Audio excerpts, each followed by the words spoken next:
성경에 4379번 나오는 하나님이라고 하는 단어 앞에 매김씨 수식어로 사람의 이름을 붙여 누구누구의 하나님, 어떤 사람의 하나님이라고 특별 고유명사로 사용된 언사와 언어는 많이 있습니다. 특별히 고유명사의 하나님 이름으로 구약과 신약에 함께 사용된 아브라함의 하나님, 이삭의 하나님, 야곱의 하나님은 모든 성도들이 하나님 이름으로 알고 있는 유명한 언사인데, 이 고유 언어는 하나님은 같은 한 분이시지만 광대무변하신 분이기 때문에 아브라함이 경험했던 하나님과 이삭과 야곱이 경험한 하나님이 동일한 하나님으로 경험되기도 했지만 또 각각 다른 하나님으로 경험됐었음을 가리키는 말씀이기도 합니다. 코끼리의 코와 귀와 다리와 배를 만졌던 내소경이 코끼리는 이렇게 생겼더라 라고 자기가 만졌던 지체 부위 한 곳을 코끼리라고 말해도 틀린 말이 아니고, 일본 동쪽에 끝없이 펼쳐진 바다가 태평양이고 캘리포니아 서쪽의 망망대해 바다도 태평양이듯 광대무변한 하나님의 일부분을 경험한 사람이 내가 경험한 하나님은 이런 하나님이라고 말해도 맞는 말인 것처럼, 그래서 성경에는 누구누구의 하나님이라고 하는 고유명사 언어가 여러 차례 등장을 합니다. 창세기의 기록만 봐도 오늘 본문의 창세기 9장 26절에 셈의 하나님 여호와를 시작으로 창세기 26장 24절에 아브라함의 하나님, 28장 13절, 32장 9절, 48장 15절에 아브라함의 하나님과 이삭의 하나님과 야곱의 하나님, 31장 5절, 46장 3절에 이삭의 하나님, 31장 53절에 아브라함의 하나님과 나홀의 하나님과 그들의 조상의 하나님인 데라의 하나님, 창세기 45장 5절에 요셉의 하나님이라고 하는 특별 고유명사가 있고, 직접 사람 이름을 붙이지는 않았어도 간접적인 표현으로 창세기 5장 24절과 히브리서 11장 5절에서의 에녹의 하나님과 창세기 6장 9절과 히브리서 11장 7절에서의 노아의 하나님도 있습니다.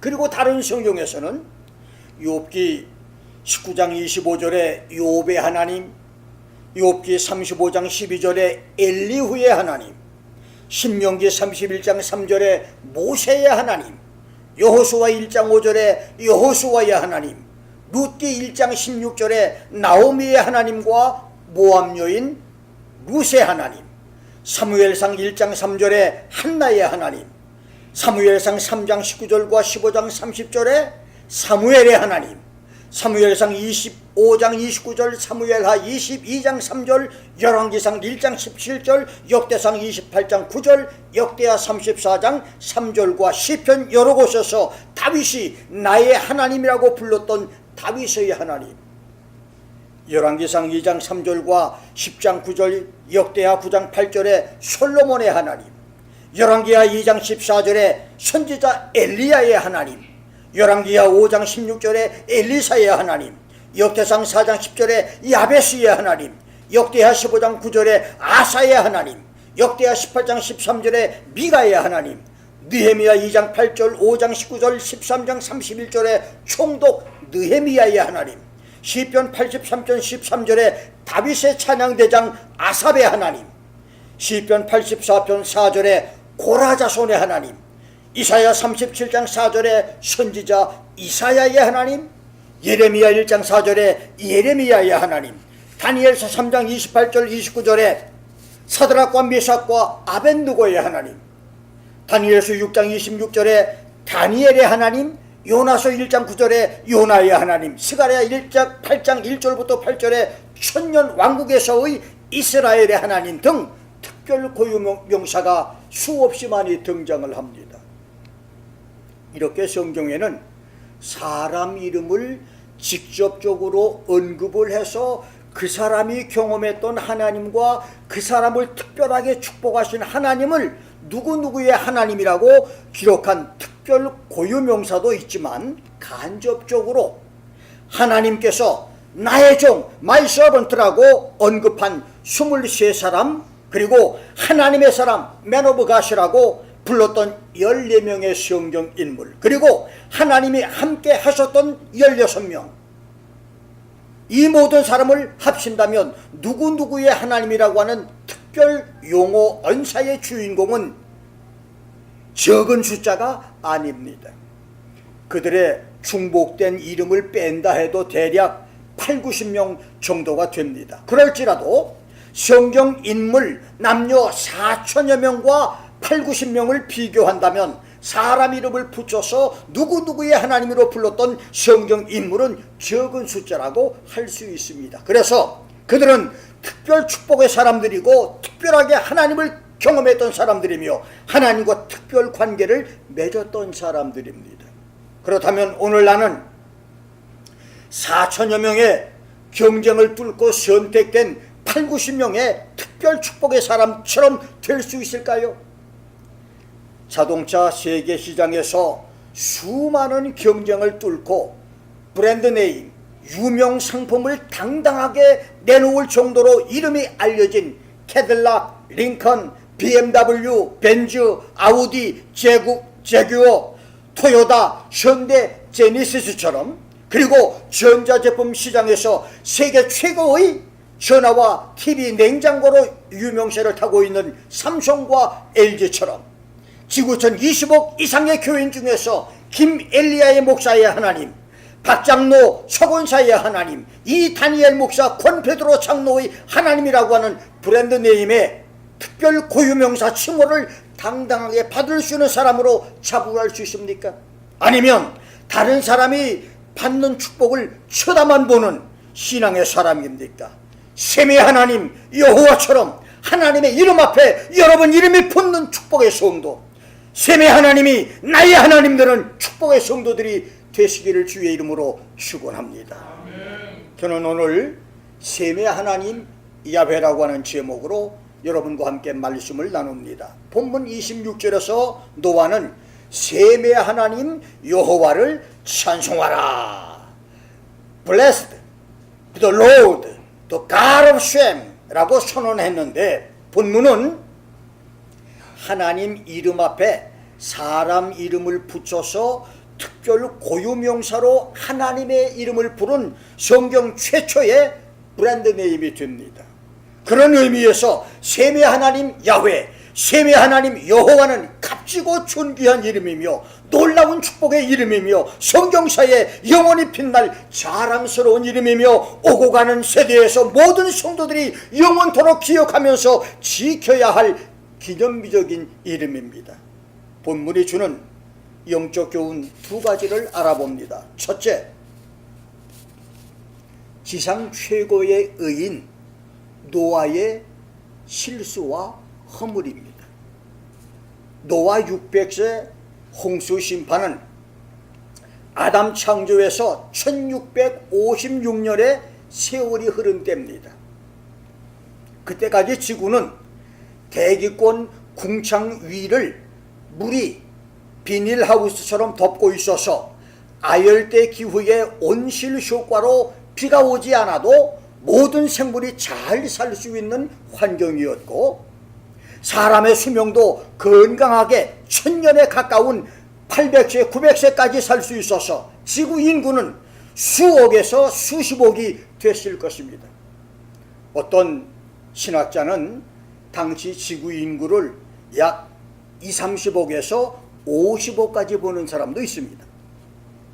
그런 때에 천사장 중에 하나인 아바돈이 자기 지위를 지키지 않고 하늘을 떠나면서 수하 천사들을 이끌고 지상으로 내려왔는데, 천사들은 사람의 딸들 아름다움을 보자마자 여자들의 아름다움에 도취해서 정신없도록 문란한 하이브리디즘, 잡종 교배의 성적 타락과 방종으로 네피림 자식들을 낳고 지구를 더럽게 함으로 홍수 심판을 당하게 됩니다. 노아 500세에서 600세까지 100년 동안 천사들과 인간들의 성적 타락으로 타락의 극치였는데, 고고학자들의 유적 탐사 발굴 보고에 따르면 당시 천사와 인간들이 자녀로 만든 네피림 인간 잡종은 키가 7m에서 8m까지,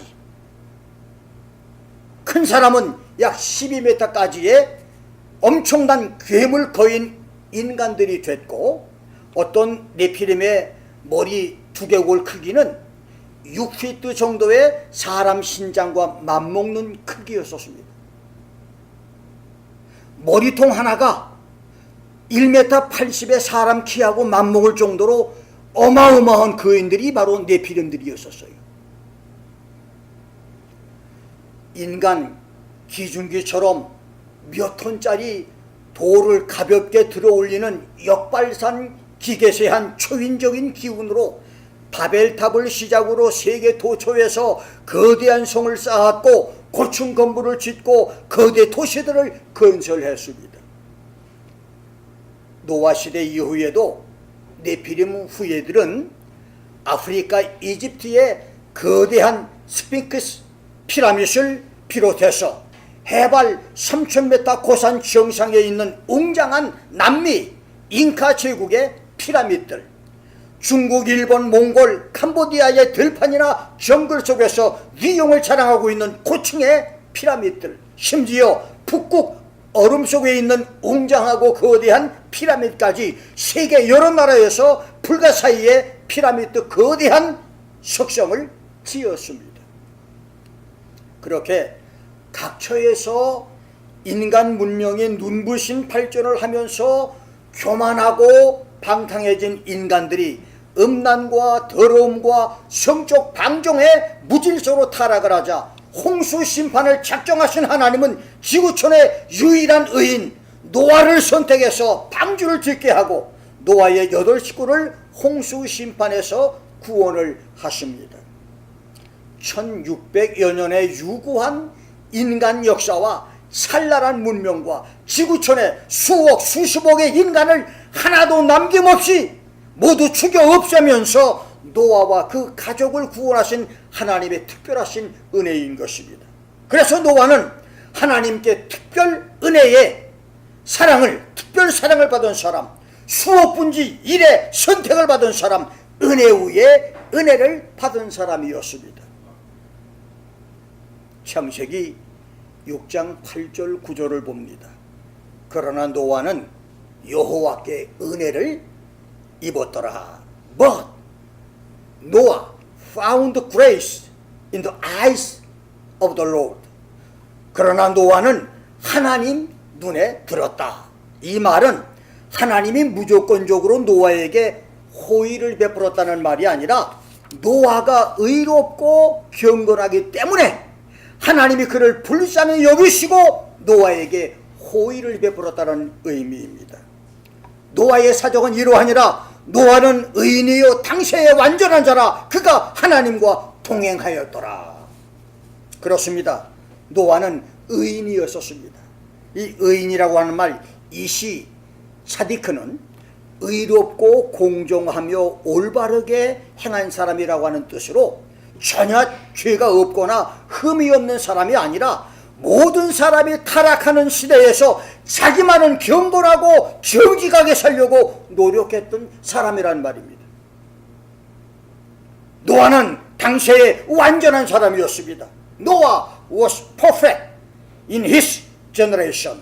여기 당시란 말은 노아가 살았던 당시 사람들 중에서란 뜻이고, 완전한 자 이시 탐임은 모든 행위가 한 점 티도 없이 완전하거나 전혀 죄가 없다는 뜻이 아니라 사람과 하나님 모시기에 부끄럽지 않은 자가 되기 위해서 성실하게 노력한 사람을 의미합니다. 그리고 노아는 하나님과 동행한 사람이었습니다.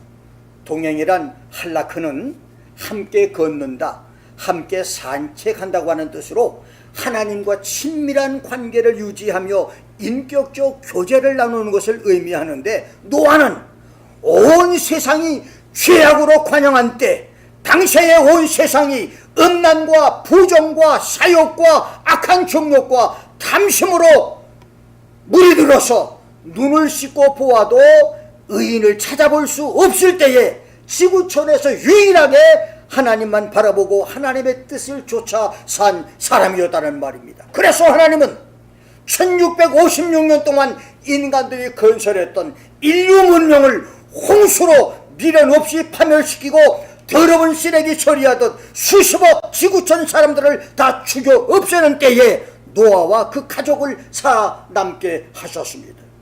이렇게 노아는 하나님이 아끼고 사랑했던 의인이었고, 하나님이 인정하시고 특별 은혜를 베풀어 주었던 축복의 사람이었었습니다.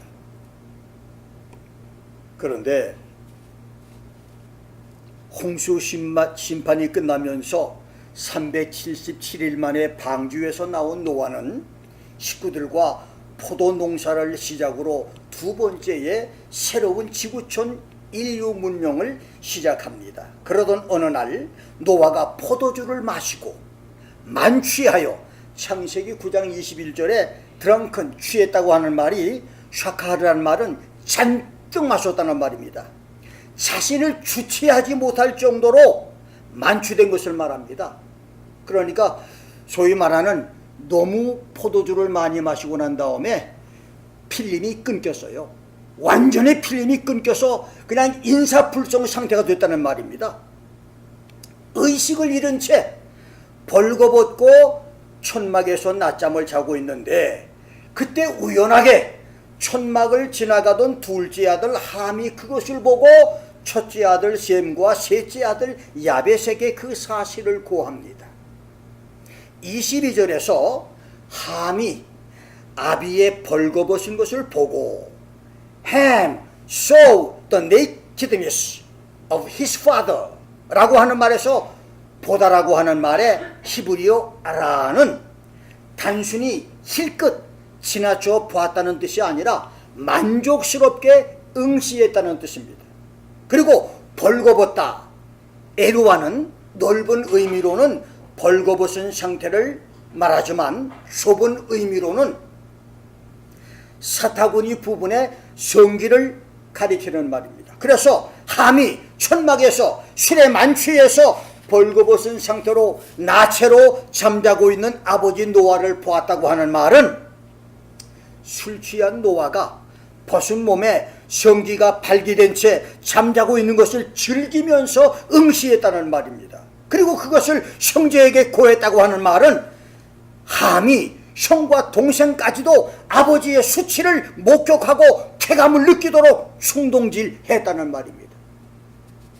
그런데 아버지의 벌거벗은 나시를 보고 그것을 형제들에게 말했던 함은 잠에서 깨어난 노아에게 저주를 받았고, 함의 말을 듣고 큰 덮개나 보자기처럼 생긴 겉옷 네 귀퉁이를 마주잡고 뒷걸음질로 천막으로 들어가 아버지의 벗은 몸을 가로주었던 셈과 야벳은 놀라운 축복을 받습니다.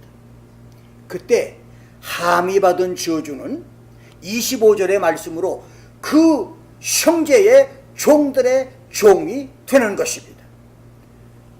A servant of servants, he shall be to his brothers. 최상급의 저주였습니다. 역사적으로 함의 아들 가나안 족속은 여호수아 시대에 셈족인 이스라엘 민족에게 정복을 당해서 가장 비천한 종의 형태로 전락을 했고, 그 나머지는 솔로몬 시대에 완전히 정복을 당했으며, 그 후에는 칼타고인과 이집트 사람들의 함과 가나안 족속은 페르시아, 마케도니아, 로마 같은 야벳 족속에게 철저히 정복을 당합니다. 그리고 그때 셈과 야벳이 받은 축복은 26절 27의 말씀으로서, 셈이 받은 축복은 첫째, 셈의 하나님이라고 하는 특별 칭호의 축복이었습니다. 이것은 8, 90번이나 성경에 나오는 하나님의 특별 고유 명사 이름 중에 최초의 브랜드 네임 축복입니다. 만복의 근원이신 하나님이 셈에게 축복을 주겠다고 하는 선언입니다. 두 번째는 함의 아들 가나안이 셈의 종이 되는 축복이고, 세 번째는 셈의 장막에 야벳이 거하는 축복이었습니다. 이것은 종교적으로 야벳 족속이 셈 족속의 영향을 받고 야벳이 셈의 종교적 축복에 동참할 것을 가리키는데, 셈의 후손 중에서 여자의 후손 그리스도가 탄생했고, 그로 말미암아 복음이 온 세상에 퍼짐으로 노아의 축복 예언은 문자 그대로 성취됐습니다. 그 다음 두 번째, 야벳이 받은 축복은 27절 상반절로 하나님이 야벳을 창대케 하셨다. God shall enlarge 야벳, 하나님이 야벳에게 넓은 공간을 주셨다고 하는 말로서 야벳의 지경을 넓혀주신 것을 의미합니다. 이 축복은 야벳 족속의 영토와 인구뿐만 아니라 문명과 문화까지도 번창할 것을 약속한 말씀인데, 이것은 헬라 철학과 로마 법 정신에서 기초한 2000년의 찬란한 구라파 문화와 과학이 증명해주고 있는 것입니다. 그렇습니다.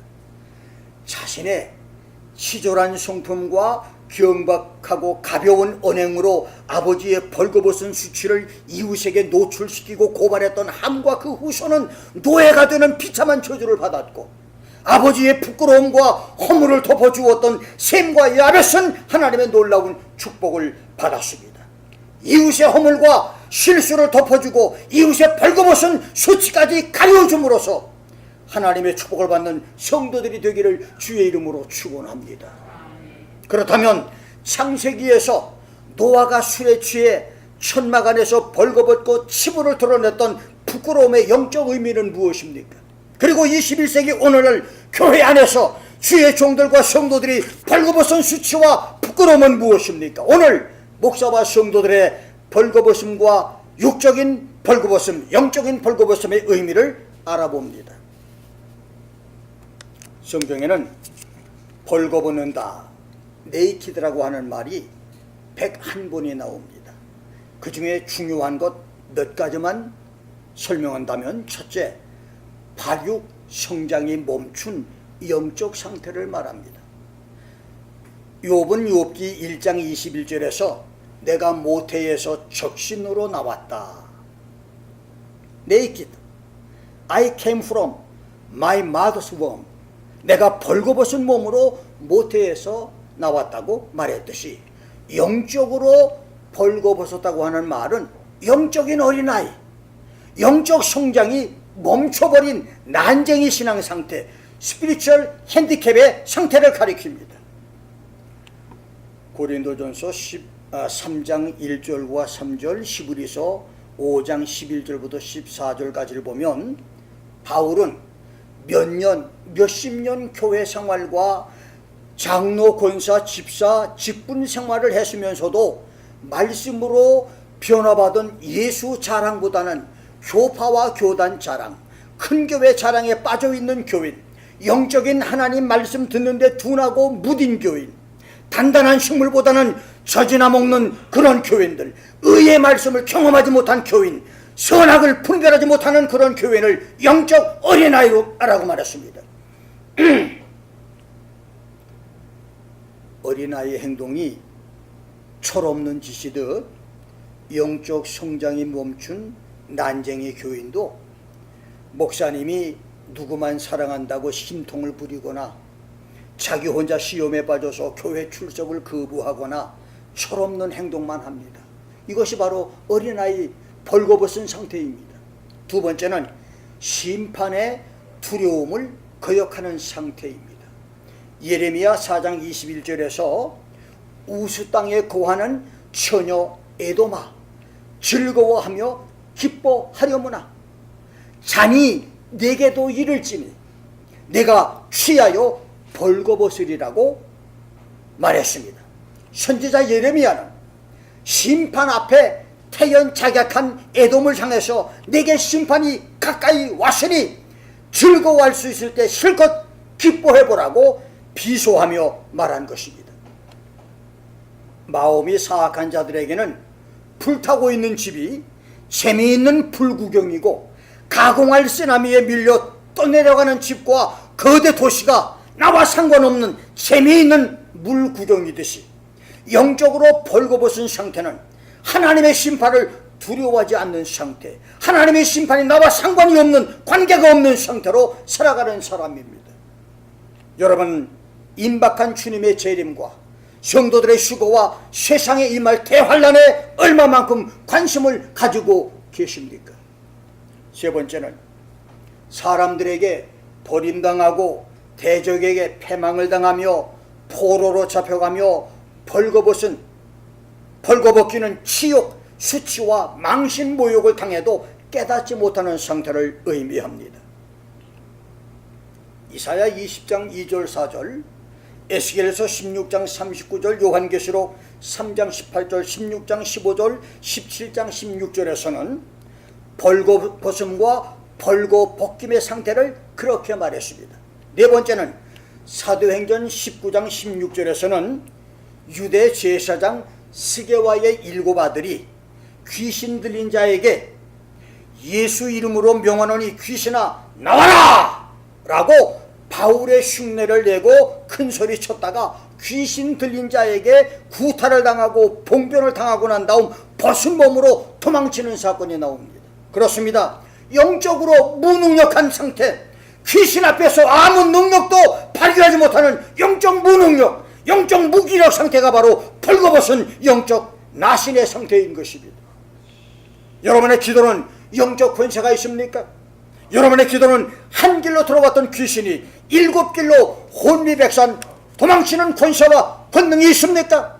아니면 5년, 10년, 20년을 기도해도 아무 응답이나 기적이 나타나지 않습니까? 영적으로 벌거벗은 상태에서 기도 능력이 나타나는 축복들이 있기를 주의 이름으로 축원합니다. 다섯 번째는 골육 지친과의 근친상간 죄악 상태를 가리킵니다. 레위기 18장 6절부터 19절, 20장 11절로 21절에서는 18가지 고륙관의 근친상간을 금지한 명령, 가까운 혈족과는 동침하지 말라고 하는 명령이 기록되어 있는데, 성경은 생모나 계모, 친자매나 이복자매, 손녀나 외손녀, 고모나 이모, 처형이나 처제, 아버지 형제의 아내인 백숙모나 며느리, 그리고 어미와 딸을 동시에 범하는 근족과의 근친상간을 벌거벗은 하체를 드러내는 죄라고 말했습니다. 니모로스의 아내 세미라미스가 유복자 담무주와 근친상간으로 결혼하고 죽은 니무롯이 환생을 했다고 속이고, 롯의 2 딸이 아버지에게 독주를 마시게 하고 근친상간으로 불륜의 자식들을 낳은 이후 독버섯처럼 지구촌에 퍼진 인류의 근친상간 죄악은 이제 문란하고 뿌리 깊은 성범죄가 됐고 인간들이 가장 쉽게 범하는 근적 죄악이 됐으며, 그래서 21세기 오늘날은 유황불로 소돔과 고모라를 심판하신 하나님의 불의 심판을 내리실 마지막 단계에 도달한 상태인 것입니다. 마지막 6번째로 벌거벗었다는 말은 예수를 따를 영적 준비가 부족한 상태를 말합니다. 마가복음 14장 51절 52절을 보면 마가는 벗은 몸에 배 호디부를 두르고 허술한 준비로 예수를 따르다가 무리에게 붙잡히자 자기가 입었던 배 호디부를 내버리고 벗은 몸으로 도망을 갔습니다. 누가복음 14장 25절로 35절에서 예수님은 망대 설계자는 망대를 짓기 전에 건설 비용을 미리 계산해야 하고, 전쟁을 준비하는 왕은 먼저 군인을 계산해서 승산이 있을 때 일을 시작해야 하듯이, 예수님을 따르는 주의 종이 되기 위해서는 부모, 형제, 처자, 자매와 자기 목숨까지 미워하고 버릴 각오가 돼야 하고, 자기의 십자가를 지고 주를 쫓아야 하며, 소금이 녹아야 제맛을 내듯이 자기의 모든 소유도 포기할 준비가 돼야 할 것이라고 말했습니다. 그리고 이러한 준비가 안 된 사람은 목사나 선교사, 심지어 장로, 권사, 안수 집사가 되지 말라고 말했습니다. 목사는 목사 준비가 되어야 합니다. 목사가 장로, 권사, 집사보다도 말씀과 기도와 경건과 거룩함이 부족하다면 준비를 다시 새롭게 해야 됩니다. 목사가 벌거벗었다고 하는 말은 영적으로, 인격적으로 준비가 덜 돼서 교인들이나 세상 사람들에게 창피스러운 모습, 부끄러운 모습, 자랑스럽지 못한 모습을 보이는 것을 의미합니다. 목사 준비, 장로 준비, 권사, 집사 준비를 잘하는 예수님 신부 성도들이 되시기를 주의 이름으로 축원합니다. 두 번째, 셈과 야벳의 뒷걸음질의 비밀입니다. 23절을 봅니다. 셈과 야벳이 옷을 취하여 자기들의 어깨에 메고 뒷걸음질쳐 들어가서 아비의 하체를 덮었으며, 그들이 얼굴을 돌이키고 아비의 하체를 보지 아니하였다. 셈과 야벳은 함이 아버지를 비우고 조롱하는 말을 듣자마자 큰 덮개나 큰 보자기처럼 생긴 중동 사람들의 겉옷을 취한 후 네 귀퉁이를 붙잡고 자기들의 어깨에 메고 뒷걸음질을 쳐서 걸어서 천막으로 들어가 아버지의 벗은 몸을 덮어 주었습니다. 그렇습니다. 이것이 셈과 야벳의 뒷걸음질의 비밀, 셈과 야벳이 일생일대의 축복을 받은 비밀입니다. 그러나 셈과 야벳이 뒷걸음질했던 영적 의미를 알아보면, 그리고 우리가 실제로 이것을 실천해 본다면, 셈의 하나님 여호와의 비밀, 야벳을 창대케 하신 하나님의 비밀은 셈과 야벳이 받은 이 축복은 결코 쉽게 받은 것이 아닌 것을 알게 됩니다. 뒷걸음질에 세 가지 영적 교훈만 말씀드리고 끝냅니다.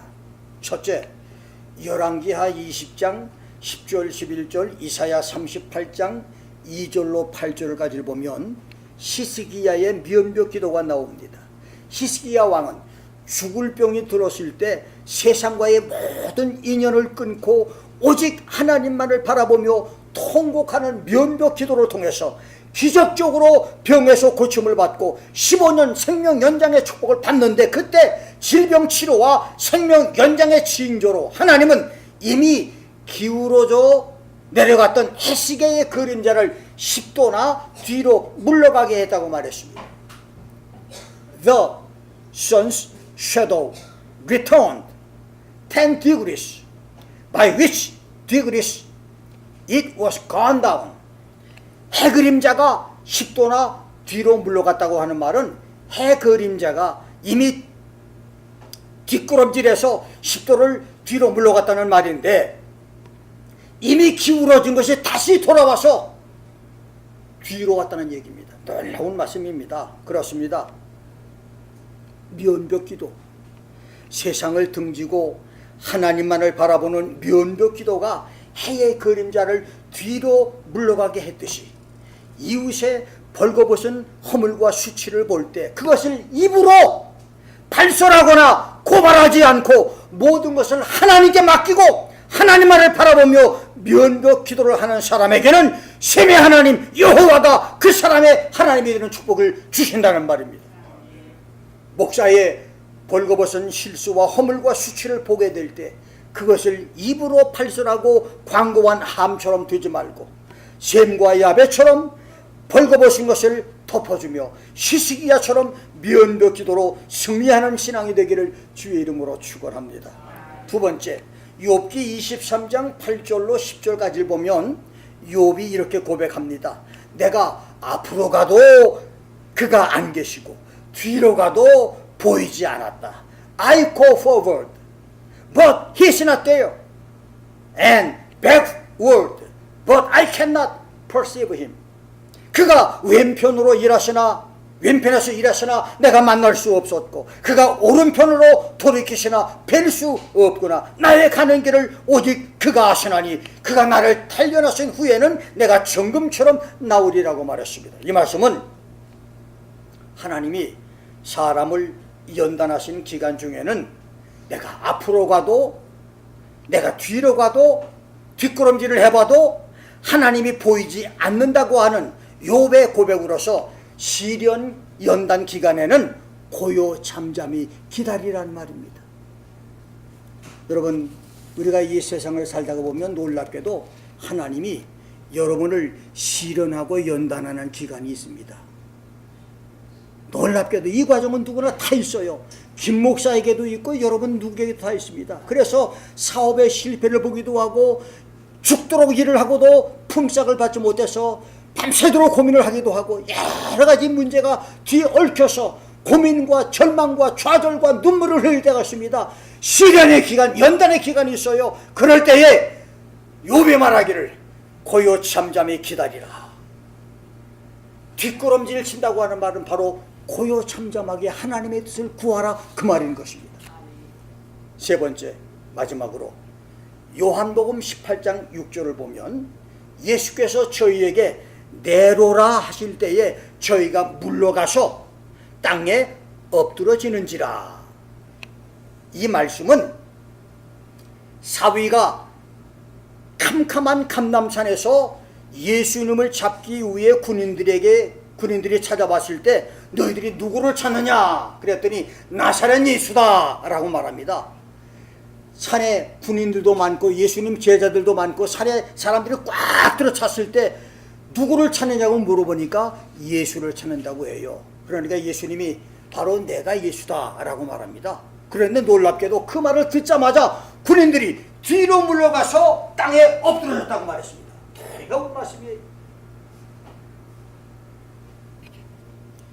They went backward. 저희가 뒷걸음질 쳐서 뒤로 물러갔다. 그리고 땅에 엎드려졌다. 그래서 뒷걸음질을 했다고 하는 말은 예수 앞에서 잠잠해지는 것을 의미합니다.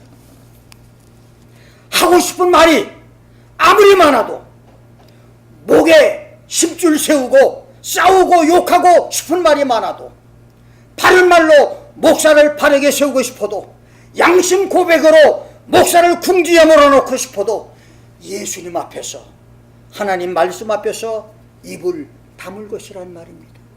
이것이 바로 뒷걸음질의 비밀입니다.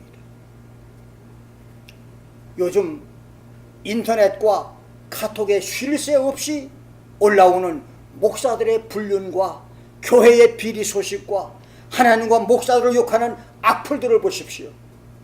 전도의 길이 막히고 하나님 영광을 가리며 사람들로 교회를 떠나게 하고 있습니다. 그래서 오늘 한국교회에 긴급하게 요구되는 것은 셈과 야벳이 뒷걸음질로 노아의 벌거벗은 몸을 가려주었듯이 이 교회 저 교회에서 화라선처럼 터져나오는 목사들의 벌거벗은 치부와 부끄러운 허물, 돈 문제와 이손 문제와 세습 문제까지의 수치와 허물을 덮어주는 성도들의 뒷걸음질의 지혜와 관용이 필요한 것입니다. 셈과 야벳이 뒷걸음질로 노아의 벌거벗은 나신을 덮어주었던 세계의 장자교회를 자부하는 한국교회, 셈과 야벳 같은 부목사, 장로, 권사, 집사는 정녕 없는 것입니까? 엊그제까지만 해도 그렇게 목사를 하나님처럼 섬기고 예수님처럼 사랑하던 교인들이 성난 야수로 변해서 굶주린 하이에나처럼 목사에게 달려들고 교회를 산산조각내는 일은 주저하지 않고 있으니 과연 한국교회는 어떻게 될 것입니까? 김 목사의 오늘 설교는 평신도보다도 못하고 세상 사람보다도 수준이 낮아서 손가락질 당하는 일부 목사들의 타락과 방종을 변명하거나 옹호하기 위해서 하는 것이 아닙니다. 최종 목사의 타락과 범죄는 교인들이 판단하고 정죄하지 않아도 하나님이 심판하십니다. 그런데 사람들은 자기가 하나님 자리에 서서 자기들이 목사를 끌어내고 자기들이 목사를 바로 만들겠다고 신문 광고에 내고 피켓을 들고 데모를 하며 많은 문제를 일으키고 있어요.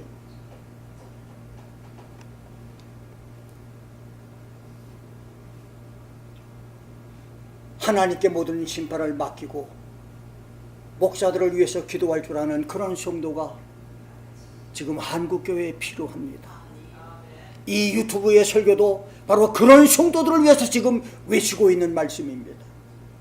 그동안 나는 가늠하는 목사가 회개하지 않고 계속 음란주의 가운데 있다가 하나님의 심판을 받고 암으로 죽거나 뇌출혈로 쓰러져 죽은 목사도 보았고, 불륜으로 사생활을 낳았다가 죄가 들통나서 목사직을 떠난 사람 이야기도 들어봤으며, 간음죄가 들통나서 하루아침에 큰 교회에서 목회를 포기한 목사, 미투 사건과 함께 불륜이 드러난 목사들, 간음녀의 고백으로 죄가 들통난 목사, 심지어 불륜 현장을 피하려고 창문틀에 매달렸다가 떨어져 죽은 목사 이야기도 알고 있습니다. 내가 하나님 자리에 앉아서 판단 정죄하지 않아도 공의의 하나님은 심판을 하십니다. 그래서 말씀과 은혜가 있는 성도들이 할 수 있는 일은 셈과 야벳의 뒷걸음질, 히스기야의 면벽기도와 욥의 고요 참잠과 감람산의 뒷걸음질, 바로 그것입니다. 그런 교회와 성도만이 셈의 하나님 여호와의 이름을 소유할 자격이 있고, 셈의 하나님 여호와를 부를 자격이시며 셈과 야벳의 축복을 받을 자격이 있습니다. 셈의 하나님 야훼는 쉽게 얻어진 이름이 아닙니다. 뒷걸음질의 지혜와 은혜로 셈의 하나님 야훼, 그 하나님이 내 하나님 야훼가 되는 축복들이 오늘 예배를 드리는 주기도문 성도와 인터넷 유튜브 성도들에게 있기를 주의 이름으로 축원합니다. 기도하겠습니다.